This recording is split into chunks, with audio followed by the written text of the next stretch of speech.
नाम हम शंभूशरण गोरखपुर जनपद में मौजूद बनी, खास करके ऐतिहासिक धरती चौरी चौरा में।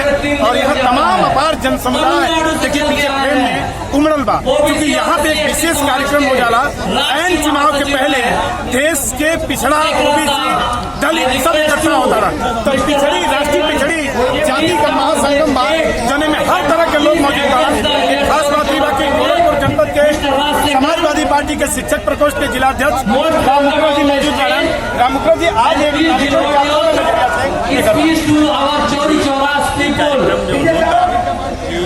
आजादी तमिल बोलते हैं, अंग्रेजी समझते हैं, तो हमें अंग्रेजी बड़ी दुर्भाग्य की बात है। सोचिए ये अपना भाषा से प्रमुख कारण doctor Ram Manohar, doctor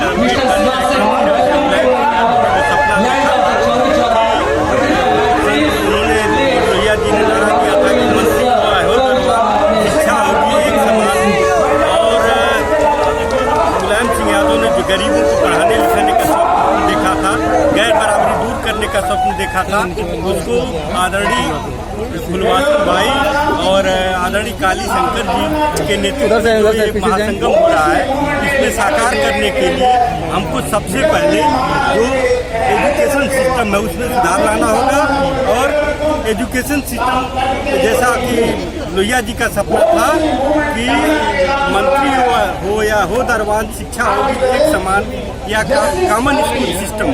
common school system का मतलब होता है कि गोरखपुर के डीएम का बच्चा गोरखपुर के स्थित प्राइमरी विद्यालय में सरकारी विद्यालय में पढ़ा तो निश्चित रूप से स्कूल सिस्टम सुधरेगा, विद्यालय सुधरेगा। और जब विद्यालय सुधरेंगे ओबीसी और गरीब के बच्चे पढ़ेंगे तो निश्चित रूप से हमारा समाज विकास करेगा, हम आगे बढ़ेंगे।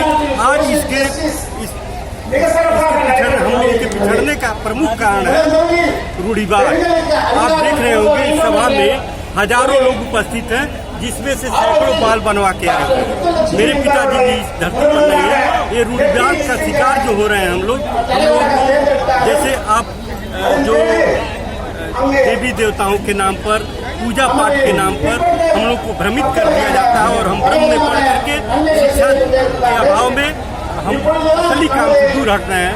हमको मेन काम पर आना होगा, बच्चों को पढ़ाना होगा, अपने रिजर्वेशन के लिए लड़ना होगा।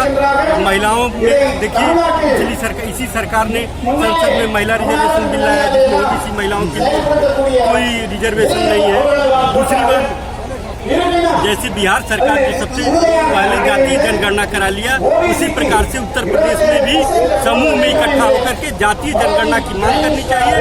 और यदि जातीय जनगणना हो जाती है उसी हिसाब से जिसकी जितनी संख्या बारी उसकी उतनी हिस्सेदारी, जो कांशीराम जी का नारा था, उसको हमको सफल बनाने के लिए आगे आना होगा।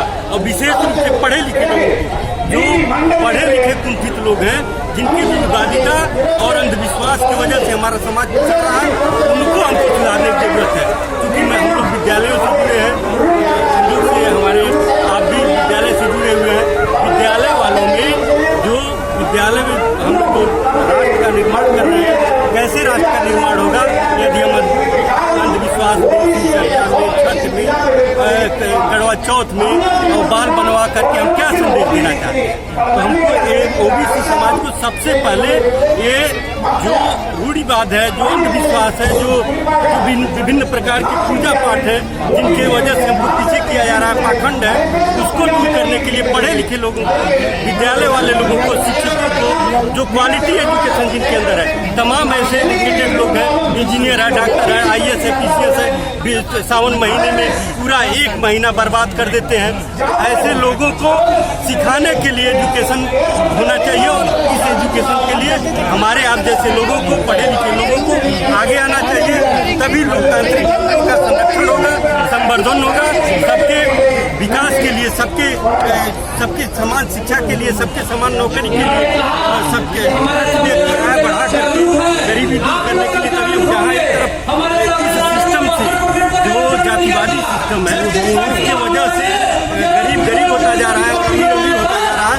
ये खाई तभी पटेगी जब ओबीसी के लोग, SC के लोग गुणवत्तापरक शिक्षा अर्जित करेंगे और देश के विकास में अपना योगदान करेंगे। आपका पार्टी आंदोलन के, समुदाय के आंदोलन के और पिछड़े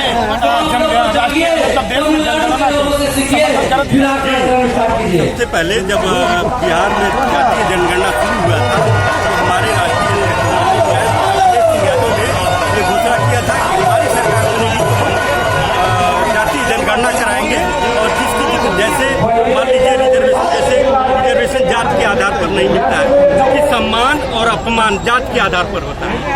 आप समझिएगा इस बात, सम्मान और अपमान जात के आधार पर होता है, तो रिजर्वेशन भी जात के आधार पर मिलना चाहिए। इसलिए होता है तमाम लोग डिबेट पर बैठ करके कहते हैं आर्थिक आधार पर। जो आज बच्चा पैदा होता है उसको आज ही से सम्मान मिलना हो जाता है, उसको तो ऑलरेडी रिजर्वेशन मिला हुआ है।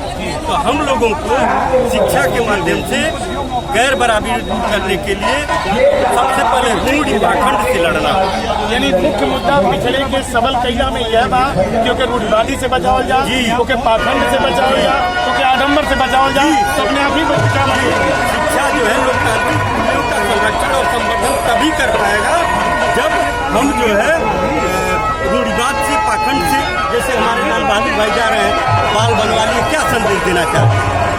तो पढ़े लिखे लोगों को निश्चित रूप से इससे दूर होना होगा। भाई साहब है, पढ़े लिखे हैं, पोस्ट ग्रेजुएट है, ये जो ढोंग के पक्षधर है ये लोग हमारे लिए सबसे बड़े खतरे हैं, इनसे हमको लड़ना होगा। यानी मनस्ता इसी को कहती है कि अपने विचारों में एकता जब तक नहीं आएगी, यानी आपस में सामंजस्य नहीं बनी और रूढ़िवादी के खिलाफ आह्वान नहीं हुई तो पिछड़ा की कितना आंदोलित कर जाएंगे। जो पढ़े लिखे हैं भाई साहब, सबसे पहले तो उनको, जैसे आप इस दंश को झेल रहे हैं, मैं इस दंश को झेल रहा हूँ, भाई साहब इस दंश को, जितने लोग विद्यालय चला रहे हैं और शिक्षा